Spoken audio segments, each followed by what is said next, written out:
A church full of grace. The News Church.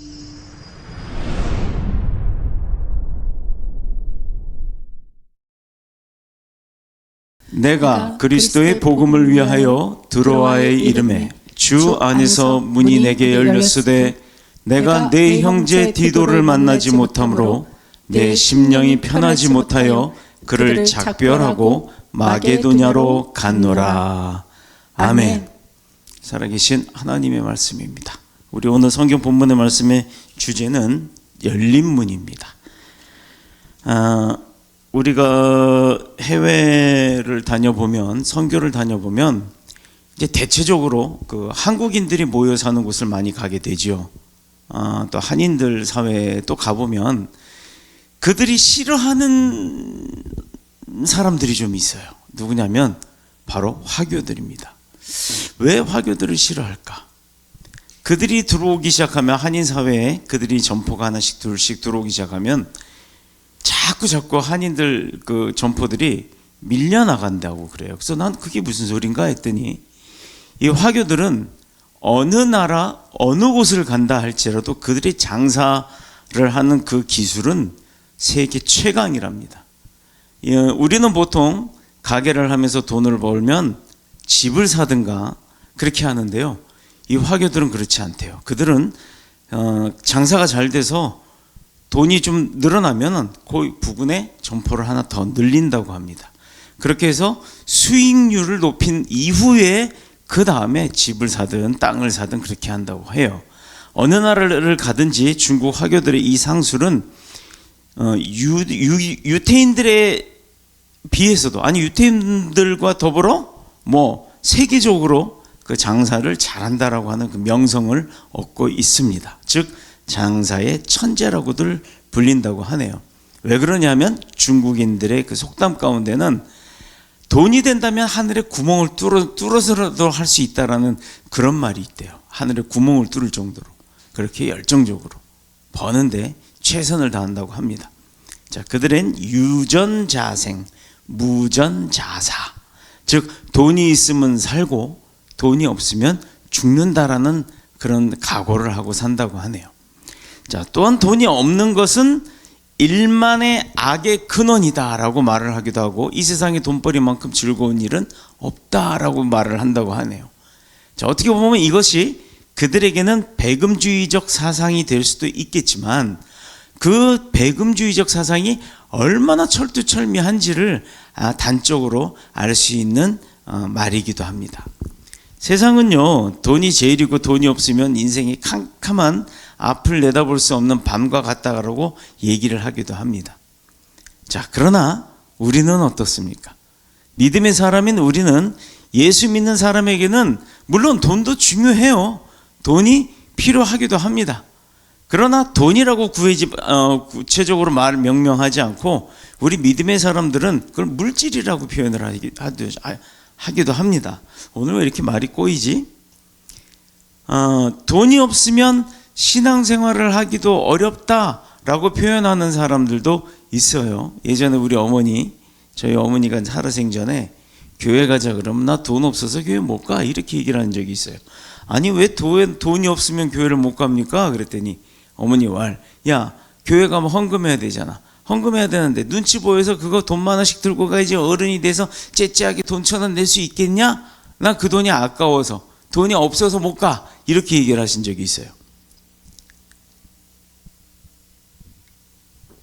아니 교회가 돈을 달라고 강요를 합니까?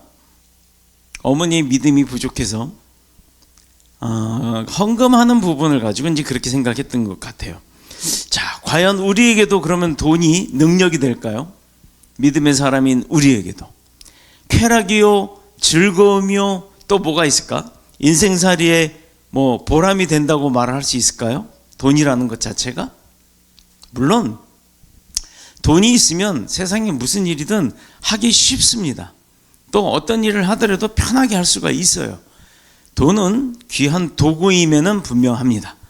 자, 유전자생, 무전자사, 의미 있는 말이기도 합니다만 하나님의 자녀된 우리에게는 유전자생, 무전자사가 아니라 유신자생, 무신자사가 되어야 될 줄로 믿습니다. 믿음이 있으면 살고 믿음이 없으면 죽는다. 이것이 우리 믿음의 백성들의 고백이 되어야 될 줄로 믿습니다. 이것은요, 우리의 인생을 달려가면서 이루고 지켜야 할 여러 가지 많은 중요한 것들이 있다면, 근데 그 중에 한 가지가 있다면 바로 돈 버는 일보다도 더 소중한 믿음을 지키는 일이라는 거예요. 우리에게는 곧 세상의 모든 것을 다 얻는다 하여도 믿음을 잃어버리면 아무런 소용이 없다. 우리는 모든 인생의 모든 것을 건다라고 표현을 하기도 하는데, 모든 것을 잃어버리는 가장 불행한 일이 바로 그 믿음을 잃어버린 인생이라는 거예요. 믿음 없이는 살 수 없습니다. 이 모든 것을 다 잃어버린다 하더라도 우리가 믿음을 갖고 산다면 언제든지 다시 일어날 수가 있어요. 왜냐? 하나님이 나를 도우신다는 믿음이 있고, 내가 지금은 실패해서 모든 것을 다 잃었지만 곧 하나님이 회복시켜 주실 거라는 그 믿음이 있으면 자살하지 않고 살 수 있는 거예요. 우리의 영원한 승리자, 죽음도 이기신 분, 이제 곧 부활절이 다가옵니다만 부활로 그 말씀을 이루신 분, 약속하신 것을 다 지키신 분, 바로 그런 예수님께서 우리와 함께하고 계시는데 뭐가 두렵습니까? 그런 예수님을 믿는데 우리가 어떤 것이 더 필요하겠습니까? 자, 우리의 영원한 승리자며 가장 놀라운 축복을 얻은 자가 되는 것입니다. 그 믿음을 지킬 때. 그래서 베드로와 요한이 성전에 올라갈 때요, 그들에게 손을 내밀던 그 성문 앞에 기다렸던 안진뱅이에게 돈을 달라고 하는데 돈을 주지 않고 그에게 그 안진뱅이의 다리를 고쳐주는 능력을 발휘합니다. 그러자 그는 돈을 원했지만 고칠 수 없었던 내 육신을 고쳐준 그 예수 그리스도의 능력을 믿기 시작했고, 그 안진뱅이가 벌떡 일어나서 돈 필요 없다, 난 막 쫓아다니면서 온 동네방네, 여러분 나를 봐라, 나 안진뱅이, 성문 앞에서 늘 구걸하던 그 안진뱅이가 이렇게 일어나서 뛰어다니는 거 당신 눈으로 보이지 않느냐, 당신이 보지 않았느냐, 그게 바로 나다 라고 하면서 뭘 증거했어요? 나를 일으키신 예수 그리스도의 능력을 전파하기 시작했다라는 겁니다. 바로 그 믿음이에요. 예수 그리스도께서 나를 일으키셨다. 물론 베드로와 요한이 한 거예요. 그러나 누구의 이름으로? 예수 그리스도의 이름으로 선포하느니 일어나 뛰어라 하고 선포한 거예요. 그 예수 그리스도를 믿게 되었던 겁니다. 그게 믿음이에요. 예수 그리스도의 이름으로 명하여 그의 안진뱅이의 인생을 치료하고 그의 영혼을 구원함으로써 새 삶을 그에게 선물해 준 겁니다. 그게 돈보다 더 귀한 게 드러났잖아요. 우리에게도 마찬가지예요. 예루살렘 교회와 성도들이 당시의 시대를 리드하고 개혁을 하면서 또 힘있게 복음을 증거할 수 있었던 것은 물질, 권력, 명예 아닙니다. 뭐예요? 다름 아닌 능력의 능력. 그 능력을 믿는 겁니다. 오직 하나님 중심의 그 신앙을 두고 그 믿음을 증거하며 그 믿음을 전했던 거예요. 왜? 물질이나 권력이나 명예나 또 다른 능력이 아니라 하나님 안에 있었던 하나님 신앙 안에, 그 안에 중심을 두고 살았던 사람들이 할 수 있는 게 뭐였었다고요? 그들이 복음 믿었던 그 믿음을 전하는 거였어요. 오늘 본문을 보니까 바울이 드로아에 갔습니다. 그곳에서 뜻밖의 선교의 문이 열린 거예요. 문이 열렸어요. 전도로 많은 열매를 맺을 수 있는 기회를 얻게 됨을 알 수 있습니다. 이 드로아는 어떤 지역이에요? 바울이 언제 이곳에 왔습니까? 바울이요, 아시아에서 배를 타고 마게도냐로 가기 위해서 승선했던 그 알렉산드리아의 드로아, 거기를 말하는 거예요. 자, 우리의 관점은 바울이 그 드로아를 방문했던 시기가 언제였느냐 이겁니다. 이것은 어디에 나오냐면 고린도후서 1장 8절 9절에 보면 나옵니다.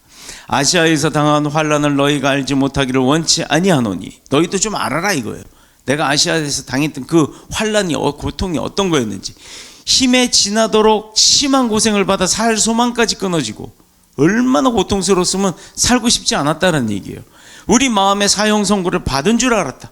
나는 이제 죽는 줄 알았다라고 생각했던 그때 살 소망까지 사라지고 벼랑 끝에 몰렸던 그 위기, 감당할 수 없을 정도의 그 큰 어려운 고생, 고통, 그 구체적으로 어떤 것인가를 알 길이 없지만 중요한 것은 이러한 환난 이후에 하나님께서 바울에게 드로아에서 전도의 문을 활짝 열어주셨다는 사실입니다. 믿음의 사람들에게도 많은 환난이 있죠. 아브라함은 75세에 하나님의 부르심을 받았어요.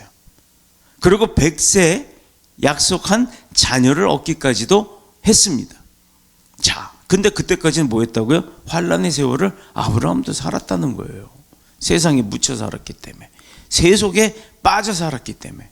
아브라함의 믿음의 조상이라고 우리는 알고 있지만 그게 75세에 하나님으로부터 부르심을 받은 이후부터 그의 믿음이 막강했던 거예요. 왜?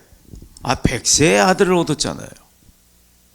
그리고 그 아들을 제물로 바치라고 했는데 100세에도 아들을 주신 분이니까 하나님께서 또 뭔가 뜻이 있겠지 하고 바치려고 했잖아요.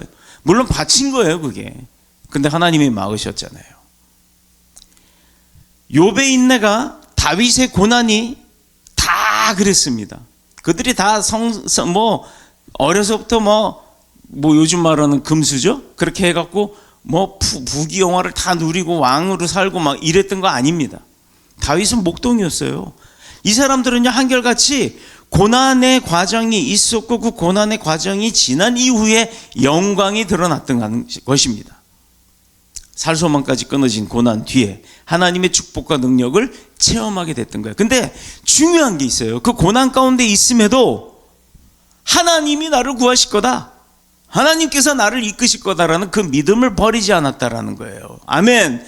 여러분, 이게 답이에요. 지금 어려워요? 힘들어요? 고난 가운데 있어요? 질병 가운데 있습니까? 하나님이 나를 지키고 계시고 하나님이 나와 함께 계시고 동행한다는 그 믿음을 잃지 않기를 축복합니다. 바울은 드로아에 들어오기 전에 인생에서 가장 어렵고 큰 고비, 힘든 고비를 겪었어요. 그러나 낙심하지 않았다는 것, 복음의 열정에 불타던 나머지 드로아를 향하여 전도의 여정을 지속적으로 했다는 거예요. 계속했다는 겁니다. 그 결과 하나님은 드로아에서 예상치 못했던 전도의 문을 어떻게 활짝 열어주신 거예요. 활짝. 바울이라고 가는 곳마다 전도의 열매 맺는 거 아니었습니다. 핍박받고 거짓말쟁이라고 모함받기까지 하고 조롱받기도 했어요. 아덴에서 실패하고 고린도까지 옮겨간 그 쓰라린 경험도 있었습니다. 그러나 중요한 것은 마음을 다하고 목숨을 다하고 힘을 다하여 주 예수 그리스도의 복음을 위해 살고자 한다면 하나님은 우리에게 모든 문을 활짝 열어주시고 건강의 문, 지혜의 문, 축복의 문, 능력의 문. 아멘이 안 나와요. 왜?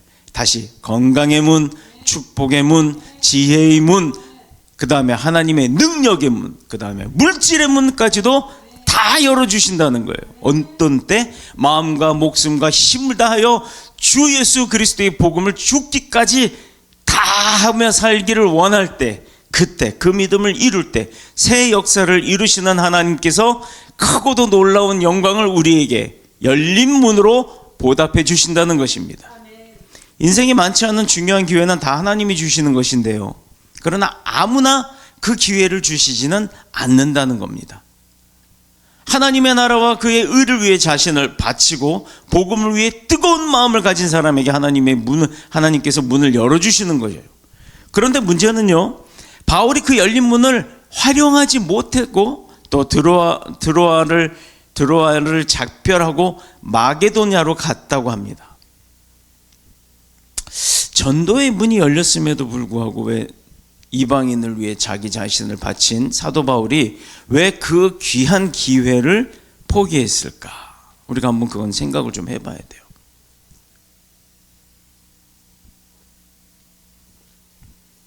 왜 그랬을까? 왜 포기했을까? 여기 마지막 오늘 두 번째 절이죠. 13절에서 그 내용이 나옵니다. 한마디로 말해서 그의 마음이 불편했어요. 전도의 문이 열리고 전도의 열매를 맺을 수 있는 아주 좋은 기회였지만 결과적으로 아무런 열매를 맺지 못하고 마게도니아로 떠나야만 했던 이유, 첫 번째, 바울의 마음이 불편했다고요. 염려가 많았다는 겁니다. 근심 걱정이. 본문을 보면 13절, 내가 내 형제 디도를 만나지 못함으로 내 심령이 편하지 못하여 그들을 작별하고 마게도니아로 갔노라. 누구를 못 만났다고요? 디도를 만나야 되는데 만나지 못했대요. 그러니까 막 근심이 오는 거예요. 그럼 디도가 누구냐? 바울이 고린도 교회의 문제를 해결하기 위해서 대신 보냈던 사람이에요. 바울의 수족과 같은 사람이죠. 고린도 교회의 소식을 듣고자 했는데 만나기로 한 날이 지나도 디도가 결국 나타나질 않습니다. 바울이 짐작했던 시기에 나타나지 않았기 때문에 염려가 됐던 거예요. 이게 뭐가 어떻게 된 건가? 막 걱정이 됐던 거예요. 집중해야 할 일에 어떤 일들을 앞두고 사역을 앞두고 자꾸 근심 걱정이 생겨버리면 그 사역하기가 힘들어요. 그게 사탄의 계략이에요. 그런데 사도 바울에게도 근심이 왔다라는 겁니다. 우리도 어떤 중요한 일을 하려고 하면 생각지도 못한 곳에 문제가 뻥뻥 터져요. 그러면 염려하고 근심하고 그러다 낙심하고 포기해요. 그러나 염려는 우리의 길을 막아버리는 거예요. 그런 염려는 인생의 문, 열린 문도 막아버리게 되는, 닫아버리는 겁니다. 영적인 열매도 막아버립니다. 우리가 따먹질 못해요. 그러므로 주님은 우리에게 뭐라고 했어요? 염려하지 마라. 근심하지 마라. 걱정하지 마라. 먹고 입고 자고 사는 모든 것에 대해서 염려와 근심을 거두라 말씀을 하셨습니다. 그러므로 주님은 우리에게 염려하지 말라고 말만 했을까요? 주님이 어떤 분이신데 능력이 넘치는 분인데 왜 염려하지 마라 걱정하지 마라 했을까? 해결해 주시겠다는 거예요. 어떨 때? 내가 복음을 위해 살려고 열심을 다할 때, 그 믿음을 잃지 않을 때. 그래서 믿음이 중요한 거예요. 무엇을 입을까 무엇을 먹을까 내일을 위하여 염려하지 말라. 그런데도 우리는 자꾸 염려합니다. 걱정합니다. 근심하고 낙심하기를 잘해요. 그러나 욥의 고백을 한번 우리가 기억해 보자고요. 욥기서 3장 25절의 말씀입니다. 나의 두려워하는 그것에 내게 임하고 나의 무서워하는 그것이 내 몸에 미쳤다. 빌립보서 4장 6절에서 7절의 내용은, 그러므로 주님이 뭐라고 얘기하셨냐? 아무것도 염려하지 말고 오직 모든 일에 기도와 간구로 너희 구할 것을 감사함으로 누구에게? 하나님께 아뢰라. 그래야만 모든 지각에 뛰어난 하나님이 평강히 그리스도 예수 안에서 너희의 마음과 생각을 지키시리라. 아멘. 염려가 오면요, 그것은요 하나님을 가까이 해라, 하나님 앞에 와서 기도해라라고 하는 사인이에요. 그러면 해결됩니다. 염려가 오면 그것을 기도와 응답받기를 원하는 하나님의 뜻인 줄로 우리가 역으로 생각하면 돼요. 내 뜻대로 내 뜻이 이루어지지 않는다면 하나님의 다른 뜻이 있다는 걸 알아야 하는 거예요. 가서 그 뜻이 뭔지를 구해야죠. 우리의 염려는 우리 앞길을 막지만 믿음으로 간구하는 기도와 그 감사는요, 막힌 길을 열고 또 우리를 새롭게 성장하게 해주는 줄로 믿습니다. 자, 두 번째, 바울은 주어진 환경에 지나치게 민감했다라고 해요. 그래서 그 포기하는 두 번째, 떠났던 이유 중에 두 번째가 이미 에베소에서 복음을 전하다가 큰 어려움을 겪었었잖아요. 그러니 두렵죠. 그것은 데메드리오라고 하는 사람이 주동이 됐던 은장세, 곧 우상을 만드는 사람들이 바울의 예수의 그 복음의 전도 때문에 자신들의 사업이 무너진다. 왜 자꾸 우상을 멀리하고 그런 것들을 사지 않으니까 바울이 예수 복음 전도하는 그것 때문에 내가 망해간다라고 생각해서 일으켰던 소동입니다. 그래서 디도와 약속한 날짜보다 빨리 에베소를 떠나서 드로아에 도착을 했던 건데, 환경은 우리의 삶에서 참으로 중요한 요소 중에 하나죠. 심지어 우리 인생 미래에 큰 영향을 미칠 정도로 큰 의미가 있습니다. 환경이라고 하는 것. 우리 맹모 삼천지교 알잖아요. 그러나 우리가 믿는 하나님은요, 우리 주어진 환경과 조건을 어떻게 해요? 초월하다 못해 뛰어넘는 분이에요. 어떤 것든 상관이 없어요, 하나님께는. 그래서 그런 것들을 초월하여 역사하시는 창조주 하나님이심을 우리가 굳게 믿어야 하는 겁니다. 사람이 환경에 한번 지배를 받게 되면요, 반복되는 사이에 그게 습관이 돼요.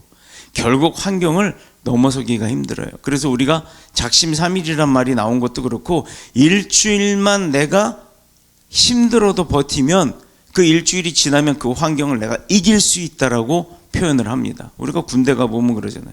아침에 도저히 못 일어나는 사람도 일주일만 아침에 빠빠빠빠빠 이 기상나팔 소리에 벌떡벌떡 일어나 보면 그 다음부터는요, 6시 기상이면 5시 50분쯤 되면 저절로 눈이 딱 떠져요. 그거 경험해 본 사람들 많을 거예요.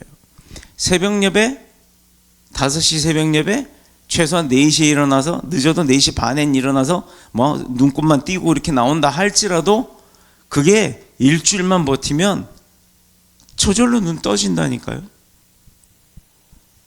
새벽 예배 때문에 운행하시는 분들은 대체 몇 시에 일어나서 운행하는 걸까요? 새벽 예배를 준비하는 교회 일꾼들은 대체 몇 시에 일어나서 와가지고 불 켜고 히터 켜고 그렇게 하는 걸까요? 여러분, 이 믿음의 사람은요, 환경을 오히려 역으로 지배하고 다스리고 통치하는 사람인 줄로 믿습니다. 그렇게 하나님이 만드시는 거예요. 공부를 못하는 환경을 가진 사람도 있고 신체적 결함을 가지고 있는 사람도 있습니다. 경제적 어려움, 인간관계의 어려움이 있는 그런 많은 다양한 종류의 사람들이 있는데, 어떤 의미에서 여기에 살고 있는, 여기에 모여 있는 3분의 2는 이방 땅의 환경 속에서 살고 있던 사람들이에요. 언어의 고통, 문화적 차이, 관습이 주는 고통, 향수병 또는 차별적인 사회의 환경, 우리는 이중삼중으로 어려움에 처해 있기도 합니다. 지금 인천에 사는 사람들도 보면요, 예를 들어 우리 교회만 볼까요? 여기 인천 토박이 있어요? 안정수 목사님 한 사람이에요. 나머지는 인천 토박이가 아니에요. 그렇게 하다 보면 타지에서 와서 타지의 생활을 하다 보면 여러 가지 어려움이 있고, 그래서 우리 명절 때만 되면 고향을 내려간다고 민족 대이동을 하지 않습니까? 그러나 믿음의 사람들은 주어진 환경과 조건을 바라보고도 실망하지 않는다는 거예요. 사도 바울이 뭐라 그랬냐? 누가 우리를 그리스도의 사랑에서 끊으려? 환난이냐, 공고나, 핍박이나, 기근이나, 적신이나, 위험이냐, 칼이냐? 라고 물었습니다. 그렇게 말하면서도요, 로마서 8장 35절 37절에 뭐라고 또 얘기를 했냐면, 그러나 이 모든 일에 우리를 사랑하시는 이로 말미암아 우리가 넉넉히 이기느니라 라고 이야기를 해요. 그러니까 뭐 우리가 이길 수 있는 게 없어요. 다 우리를 힘들게 해요. 수은 그런 것만 있어요. 그런 환경 가운데 내가 있어요. 그러나 내가 그런 것들을 넉넉하게 이기게 할 수 있는 분이 나에게는 있다는 거예요. 그게 바로 하나님이에요. 만약 그렇지 않았다면 다니엘이 사자굴에서 살아나올 수 있는 일이 있었을까? 만일 그렇지 않았다면 모세는 광야의 양치기로 평생 그냥 양만 이리만 쫓다가 지팡이 하나 들고 살다가 끝났을 거예요. 지금 주님은 우리에게 말씀하고 계시는 줄로 믿습니다. 베드로전서 2장 9절의 말씀, 오직 너희는 택하신 족속이요 왕같은 제사장이요 거룩한 나라와 그의 소유된 백성이니, 아멘. 이는 너희를 어두운 데서 불러내어 그의 기이한 빛에 들어가게 하신 자의 아름다운 덕을 선전하게 하려 하심이니라. 아멘. 하나님의 특별하신 계획 가운데 우리가 있다는 얘기예요. 하나님이 쓰시는데, 하나님께서 만드신 대로 쓰시는데, 계획하신 대로 쓰시는데, 그 도구로 쓰는데 어렵게 쓰겠어요? 쉽게 쓰겠어요? 그것만 보면 압니다. 주어진 환경과 조건을 바꾸고 회복하고 치료하는 능력의 사람들이라는 뜻이에요. 우리가 그렇게 사는 사람들이에요. 환경을 믿지 말고 그 환경의 배후에서 역사하시는 하나님을 믿으시길 축복합니다. 조건 따지지 말고. 세 번째, 바울은 잘못된 곳에 관심을 쏟았다는 거예요. 지금 드로아에서 하나님께서 전도할 수 있는 환경의 문을 열어줬어요. 그곳에 관심을 쏟지 않았다는 거예요.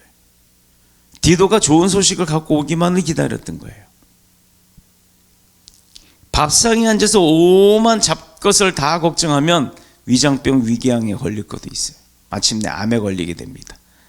아내가 맛있는 음식에 맛있는 반찬에 해줬는데 다른 근심 걱정이 있으면 그게 모래알 씹는 것처럼 느껴질 거예요. 밥상에 앉으면요, 나를 위해서 차려진 그 음식에 감사하고 만든 손길을 축복하고 그리고 맛있게 먹으면 되는 거예요. 그러면 건강해지는 겁니다. 바울이 디도의 안부나 걱정할 것이 아니라 그런 건 하나님 앞에 맡기고 자신에게 전도의 문을 열어주신 그 뜻대로 하나님의 축복의 힘을 얻어서 내가 할 수 있는 복음, 잘 할 수 있는 복음 전달하는 걸 해야 되는 거예요. 열심히 전도하다 보면 어느 순간 또 디도가 와 있을 거 아닙니까? 올 거 아닙니까? 그러면 그때 가서 디도 만나면 돼요. 안 왔어요? 그러면 올 때까지 또 복음 전달하고 있으면 되는 거예요. 그러면 언젠가는 오는 겁니다. 자, 우리는 여기서 성경에서는 디도라고 얘기했어요. 여러분 필요한 걸 거기다 비교해 보세요. 거기다 대입하세요. 돈 필요해요? 돈으로 디도 대신에 돈을 넣으세요. 더 건강 필요해요? 디도 대신에 건강 넣으세요. 자, 내가 열심히 복음을 증거하면 됩니다. 건강이 회복됐어요? 아직 안 됐어요? 회복될 때까지 복음 증거하다 보면 열심히 돌아다니면서 뭐 전도지 돌리고 복음 증거하고 하다 보면 내 몸이 건강해진다는 거예요. 하나님이 그렇게 하신다는 거예요. 또 열심히 내가 사역을 감당하고 있으면, 복음 사역을 하고 있으면 하나님께서 필요한 물질도 주신다는 겁니다. 바로 이거예요. 더 중요한 일을 내던지고 사소한 것에 신경 쓰지 말라는 거예요. 우리 우스갯소리 있잖아요. 사소한 것에 목숨 걸지 말라고. 자, 우리의 삶을, 그것이 영적인 문제든 육적인 문제든 어떤 것이든지 간에 집중하지 못하면, 중요한 복음에 집중하지 못하면, 믿음에 집중하지 못하면, 하나님 앞에 집중하지 못하면 우리는 어떤 것도 열매를 맺을 수가 없다라는 겁니다.